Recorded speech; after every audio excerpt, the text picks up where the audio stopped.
दोस्तों इस वीडियो में हम देखेंगे कि कैसे हम घर बैठे बैठे पंजाब नेशनल बैंक में अपना एक जीरो बैलेंस सेविंग्स अकाउंट खुलवा सकते हैं। अब एक काम करते हैं, लाइव अभी मैं आपके सामने बिल्कुल साथ साथ लाइव जीरो बैलेंस अकाउंट खोल के दिखा रहा हूं। अगर आपको भी पंजाब नेशनल बैंक पे अपना एक जीरो बैलेंस सेविंग्स अकाउंट खुलवाना है तो साथ साथ आप फोन में या लैपटॉप में मेरे साथ साथ स्टेप्स फॉलो कर सकते हो।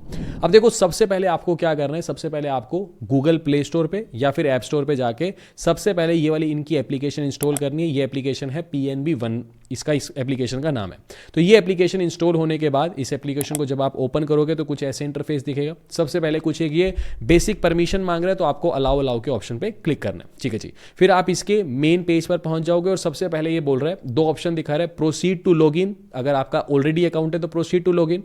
अब क्योंकि हम अकाउंट पहली बार खोल रहे हैं तो हमें सेकंड वाले ऑप्शन पे क्लिक करना है, ओपन अकाउंट। इस ओपन अकाउंट वाले ऑप्शन पे जो है हम क्लिक करेंगे।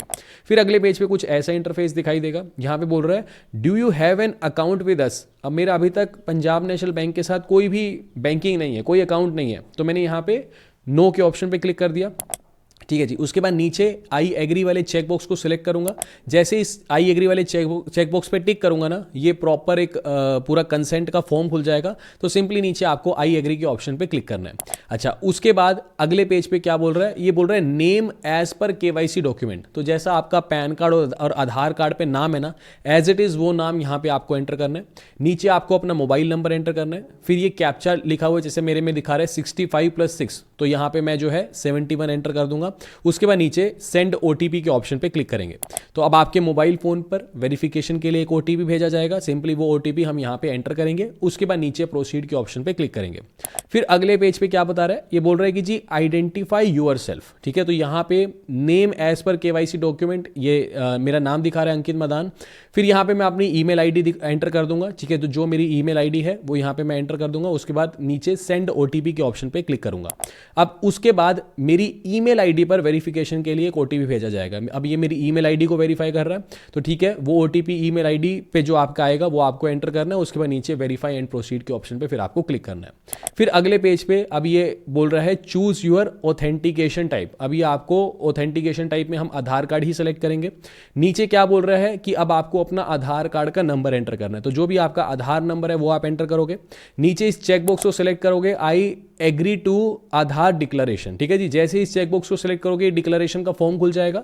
इस पे आपको आई एग्री के ऑप्शन पे क्लिक करना है। फिर आपके आधार कार्ड से लिंक्ड मोबाइल नंबर पर वेरिफिकेशन के लिए एक OTP भेजा जाएगा। वो OTP आप यहाँ OTP वाले सेक्शन में एंटर करोगे।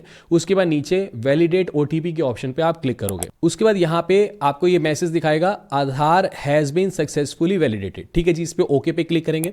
इस पेज को नीचे की तरफ जब हम स्क्रॉल डाउन करेंगे तो नीचे क्या बोल रहा है, पैन कार्ड की वेरिफिकेशन भी ये कर रहा है। तो पहले तो नेम दिखा रहा है एज पर आधार, ये मेरा नाम दिखा रहा है। नीचे यहाँ पे बोल रहा है कि पैन नंबर एंटर करो, तो पैन कार्ड पे आपका पैन नंबर लिखा होगा, वो पैन नंबर आप यहाँ पे एंटर करोगे। उसके बाद नीचे आपको फिर वैलिडेट के ऑप्शन पे क्लिक करना है। वैलिडेट के ऑप्शन पे जैसे ही क्लिक करोगे, अगेन आपको ये मैसेज रिफ्लेक्ट करेगा, पैन वैलिडेटेड सक्सेसफुली। ठीक है जी। आप इसको ओके करोगे। उसके बाद आप यहाँ पे नेक्स्ट के ऑप्शन पे क्लिक करोगे। अगले पेज पर आपके मोबाइल फोन पर दोबारा वेरिफिकेशन के लिए एक OTP भेजा जाएगा। वो OTP आप यहाँ एंटर करोगे। उसके बाद नीचे वैलिडेट के ऑप्शन पे क्लिक करोगे। उसके बाद यहाँ पे आपको फिर मैसेज दिखाएगा, OTP validated successfully, kindly click on next to proceed. तो सिंपली यहाँ पे आप ओके पे क्लिक करोगे। उसके बाद नीचे आप नेक्स्ट के ऑप्शन पे क्लिक करोगे। फिर अगले पेज पे अब ये आपसे कुछ आपकी पर्सनल डिटेल मांग रहा है। जैसे कस्टमर डिटेल में सबसे पहले जेंडर, मेल हो तो मेल, फीमेल हो तो फीमेल। फिर मिस्टर सेलेक्ट कर लिया। ऐसे फर्स्ट नेम, मिडिल नेम अगर है तो ठीक है, अदरवाइज खाली भी छोड़ सकते हो। फिर ऐसे ही आपको लास्ट नेम एंटर करना है। फिर अपनी डेट ऑफ बर्थ एंटर करनी है। ऐसे ये बेसिक सी सारी डिटेल है। काफ़ी सारी तो ऑटो फिल ही आ जाएंगी, जो एक दो भरनी होगी वो आप भर देना। ऐसे ये कम्युनिकेशन एड्रेस और परमानेंट एड्रेस वैसे ऑटो फिल आ जाता है। कई बार अगर खाली आता है तो अपना भर देना। परमानेंट एड्रेस होता है जो आपका आधार कार्ड का एड्रेस है। कम्युनिकेशन एड्रेस होता है कि जहां पे फिलहाल आप रह रहे हो। जैसे फॉर एग्जांपल मान लो किसी का परमानेंट एड्रेस दिल्ली का है, आधार कार्ड पे उसका खुद का घर दिल्ली का है, लेकिन मान लो वो जॉब करता है मुंबई में और मुंबई पे वो किराए के मकान पे रहता है, तो कम्युनिकेशन एड्रेस उसका मुंबई वाला हो गया। समझ के बात को, जहां वो किराए पे रह रहा है। जो भी बैंक से पासबुक, वेलकम किट में जो भी चीज़ें भेजी जाएंगी, डेबिट कार्ड वगैरह सब कुछ, ये कम्युनिकेशन एड्रेस पे भेजा जाएगा।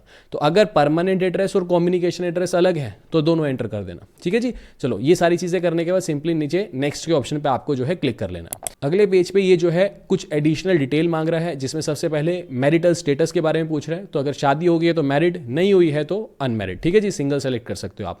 ठीक है, ये बेसिक डिटेल है। ऐसे फादर नेम, मदर नेम, ये बेसिक सी डिटेल है। अगर शादी हो गई है तो स्पाउस का नाम भी पूछेगा, यानी अगर मेल हो तो स्पाउस में अपनी वाइफ का नाम डाल देना, कोई फीमेल अकाउंट खोल रहे हो तो स्पाउस नेम में अपने हस्बैंड का नाम डाल देना। ठीक है जी। फिर ऐसी रिलीजन, हिंदू, मुस्लिम, जो भी आपका, सिख, ईसाई, जो भी आपका रिलीजन है वो सिलेक्ट करोगे। कैटेगरी सेलेक्ट करोगे आप, SC, ST, जनरल, OBC, जो भी आपकी कैटेगरी है वो आप सेलेक्ट करोगे।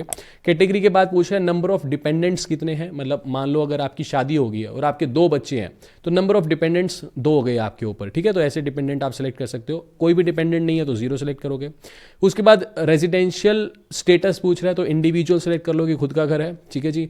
फिर कस्टमर टाइप के अंदर ये अलग अलग चीज़ें दिखा रहे हैं, जैसे कस्टमर टाइप के अंदर कि आप पुलिस हो, पंचायत हो, पेंशनर हो, तो सिंपली आप अदर इंडिविजुअल सेलेक्ट कर लो, बेटर है। फिर कस्टमर स्टेटस पूछ रहा है कि हैंडीकैप तो नहीं हो, मान लो किसी को कुछ प्रॉब्लम है, ठीक है, तो वो हैंडीकैप सेलेक्ट कर सकता है। अगर नहीं है कोई प्रॉब्लम तो फिर आप अदर्स के ऑप्शन को सिलेक्ट कर सकते हो। ऐसी एजुकेशन क्वालिफिकेशन में ग्रेजुएट हो, पोस्ट ग्रेजुएट हो, तो जो भी आपकी एजुकेशन क्वालिफिकेशन है वो सेलेक्ट करोगे। अच्छा, कुछ ना समझ आए तो आप सेलेक्ट कर लेना अंदाज़ा लगा के, क्योंकि ये बेसिक सी डिटेल है बस। ठीक है। फिर उसके बाद मोड ऑफ ऑपरेशन में सेल्फ ही सेलेक्ट करोगे, क्योंकि आप खुद ही अकाउंट ओपन कर रहे हो।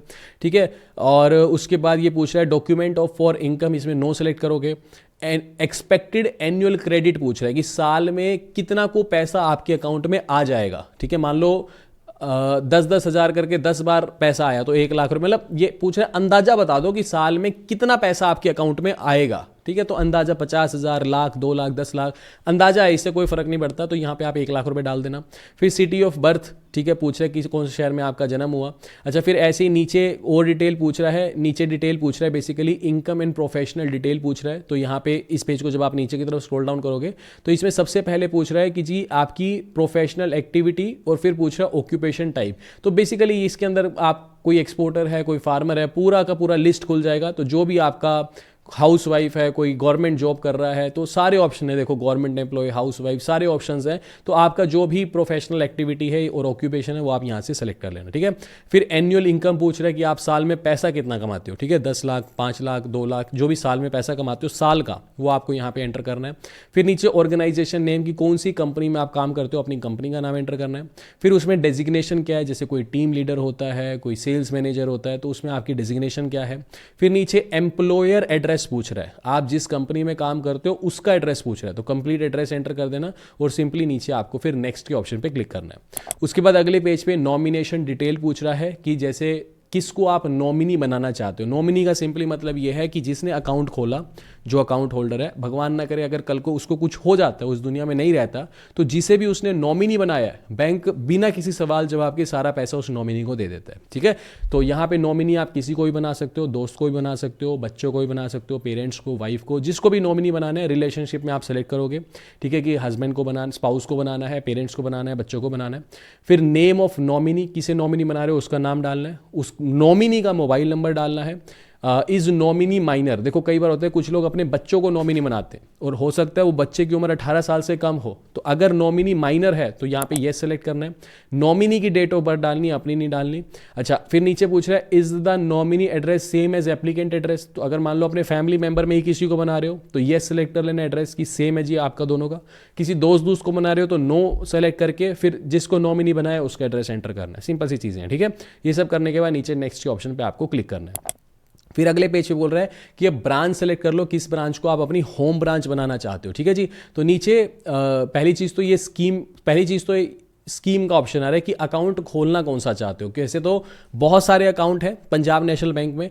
अब यहाँ पे 2 चीज़ें आती हैं। अगर आप zero balance savings account Punjab national bank में खोलना चाहते हो तो सबसे नीचे एक ऑप्शन आ रहा है PNB basic savings bank deposit. ये जीरो बैलेंस अकाउंट है, लेकिन मैं इस अकाउंट को रिकमेंड नहीं करूंगा क्योंकि इसकी लिमिटेशन है। ये ना बेसिक सेविंग बैंक अकाउंट है, यानी इसकी लिमिटेशन है कि साल में 1 लाख रुपए से ज़्यादा का आप लेन देन नहीं कर सकते। बहुत सारी और भी रिस्ट्रिक्शंस है इसकी। ठीक है, तो ये अकाउंट मैं रिकमेंड नहीं करूंगा। ये खोल लोगे बट काफ़ी पेनफुल हो जाएगा आपके लिए। मतलब ये ना एक तरह से आप कहो कि नॉनसेंस टाइप अकाउंट है कि इतने ज़्यादा बहुत रिस्ट्रिक्शंस है। ठीक है, फिर आपका कहीं ना कहीं काम फंस जाएगा, चेकबुक भी नहीं मिलेगी इसके अंदर आपको। ठीक है, तो बेसिकली जो पंजाब नेशनल बैंक का सबसे अच्छा अकाउंट है ना, उसका नाम है PNB उन्नति सेविंग्स अकाउंट। ठीक है, ये वाला जो अकाउंट है, हालांकि ये जीरो बैलेंस नहीं है, बट इसकी अगर मैं आपको मंथली एवरेज बैलेंस की बात बताऊं तो ऑलमोस्ट जीरो बैलेंस के बराबर ही है। देखो, अगर आप रूरल एरिया में रहते हो, मैं एक बार आपको दिखा देता हूं, तो आपको सिर्फ 500 रुपए मंथली एवरेज बैलेंस मेंटेन करके रखना है, ठीक है। अगर आप सेमी अर्बन एरिया में रहते हो, और ये बैलेंस भी मंथली एवरेज बैलेंस नहीं है, क्वार्टरली एवरेज बैलेंस है, यानी तिमाही में 3 महीने में 500 रुपए की एवरेज आनी चाहिए, ठीक है। अगर किसी को ये चीज़ें कॉम्प्लिकेटेड रखती हैं तो सिंपल से समझ लो कि 500 रुपए अकाउंट में मेंटेन करके रखो बस, ठीक है। अच्छा, सेमी अर्बन एरिया में रहते हो तो 1000 रुपये है, बाकी अर्बन और मेट्रो सिटी में रहते हो तो सिर्फ 2000 रुपये मंथली एवरेज बैलेंस मेंटेन करना है, कोई ज़्यादा नहीं है। ऐसा नहीं कि एक्सिस बैंक का अकाउंट है, ठीक है, इजी एक्सेस सेविंग अकाउंट 12,000 रुपये मेंटेन करने हैं, HDFC ICICI 10-10 हज़ार रुपये मेंटेन करने मंथली एवरेज बैलेंस, उनकी तुलना में ये ना के बराबर ही है। कोई मेट्रो सिटी में भी रहता है तो 2,000 रुपये मेंटेन करने क्या फर्क पड़ता है। रूरल और सेमी अर्बन, रूरल में रहते हो तो 500 ही है, सेमी अर्बन में 1000 रुपये। बाकी देखो, मेरा मानना है बेसिक मत खोलो, वो अननेसेसरी खोलने वाला काम है। इससे अच्छा आप उन्नति अकाउंट सबसे शानदार इसका अकाउंट है, ठीक है। बाकी आपकी चॉइस है, देख लेना आप, ये अलग अलग ऑप्शन दिखा रहे हैं, जीरो बैलेंस खोलना खोल लो, बट मेरी रिकमेंडेशन नहीं है वो खोलने की, ठीक है। ये सेलेक्ट करने के बाद नीचे नेक्स्ट पे क्लिक कर लेना। बाकी ये है कि अगर कंप्लीट जीरो बैलेंस अकाउंट खोलना है तो कोटक महिंद्रा बैंक का खोल सकते हो, उसका लिंक डिस्क्रिप्शन में दे दूंगा। बाकी कंप्लीट आपकी चॉइस है, ठीक है, कौन सा आपको खोलना है। मैं अभी ये प्रोसेस आपको पूरा बता रहा हूँ। इसके बाद अगले पेज पे ये कंप्लीट समरी दिखा रहा है, ठीक है, मतलब एक तरह से अब ये जितना भी अभी तक हमने फॉर्म भरा है कंप्लीट दिखा रहा है। इसको आपको नीचे की तरफ स्क्रॉल डाउन करना है। नीचे यहां पे क्या दिखा रहा है, कह रहा है is address provided above your is your current address, मतलब ये कहना चाह रहा है कि जो ऊपर एड्रेस है ये ऑटोफिल दिखा दिया, इसने एड्रेस आपका आधार कार्ड वाला उठा लिया, जो आधार कार्ड पे एड्रेस है वही उठा लिया इसने। अब ये कह रहा है कि यही आपका करंट एड्रेस है क्या। देखो, अगर तो मान लो आप अपने आधार कार्ड के एड्रेस पे ही रहते हो तो ये सेलेक्ट कर लो, यहीं पे ही आपको वेलकम किट वगैरह सब कुछ मिल जाएगी। लेकिन मान लो आपका आधार कार्ड का एड्रेस दिल्ली का और आप नौकरी करते हो मुंबई में, और मुंबई में किराए के मकान पे रहते हो किसी, तो फिर यहां पे नो सेलेक्ट करना है और कंप्लीट मुंबई वाला एड्रेस एंटर करना, ठीक है, क्योंकि ताकि आपको वेलकम किट वगैरह वहीं पे मिल सके, ठीक है। तो एक चीज ये देख लेना। बाकी इस पेज को और नीचे की तरफ स्क्रॉल डाउन करोगे तो एक फोटो का ऑप्शन दिखाई देगा, इस फोटो के ऑप्शन पे आपको क्लिक करना है। एक कंसेंट एंड डिक्लेरेशन का फॉर्म खुल जाएगा, उस पर आई एग्री के ऑप्शन पे क्लिक कर लेना। ऑटोमेटिकली जो आपकी आधार कार्ड पे फोटो है वही फोटो आपकी बैंक अकाउंट के साथ भी फेच हो जाएगी, ठीक है।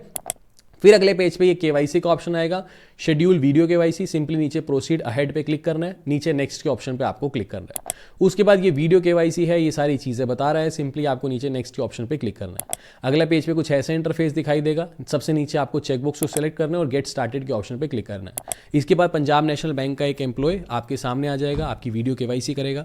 आपको वो बोलेगा, एक तो वो आपकी फोटो भी कैप्चर करेगा, दूसरा एक ब्लैंक पेपर पे सिग्नेचर करने होंगे आपको बैंक रिकॉर्ड्स के लिए। कल को आप चेकबुक साइन करोगे तो वही सिग्नेचर ही आपके वो मैच करेंगे। और तीसरी चीज़ क्या नाम है, आपका पैन कार्ड ओरिजिनल आपके पास होना चाहिए। वो पैन कार्ड ओरिजिनल कहेंगे दिखाओ, उसकी भी वो फोटो कैप्चर करेंगे। तो ये सारा का सारा प्रोसेस था। एक दो चीज़ें और हैं, अगर मान लो बैंकिंग के कुछ अपडेट्स आपको चाहिए, रेगुलर अपडेट्स चाहिए, तो व्हाट्सएप ग्रुप हमने बनाया है, ठीक है, उस ग्रुप को आप फॉलो कर सकते हो, उसका लिंक भी डिस्क्रिप्शन में दे दूंगा। वहाँ बैंकिंग के सारे अपडेट्स या जितनी भी करंट न्यूज़ है वो हम डिस्कस करते रहते हैं। बाकी ये वाली जो वीडियो है, अगर आपको ये इन्फॉर्मेटिव लगी है, ज़रा सा भी ऐसा लगा कि आपकी नॉलेज में एनहांसमेंट हुआ है, तो प्लीज़ वीडियो को लाइक ज़रूर करना। जितना आप लाइक करते हो उतना ही हमारा जो है वो मोटिवेशन बढ़ता है, ठीक है। तो अगर आपको लगा है कि ज़रा सा भी नॉलेज बढ़ा है तो इसके लिए आपके कुछ पैसे नहीं लगने, बट प्लीज़ वीडियो को लाइक और चैनल को सब्सक्राइब जरूर करना। बाकी मिलते हैं आपसे अगली वीडियो में। अभी के लिए this is end of the video. Thanks for listening and thank you all.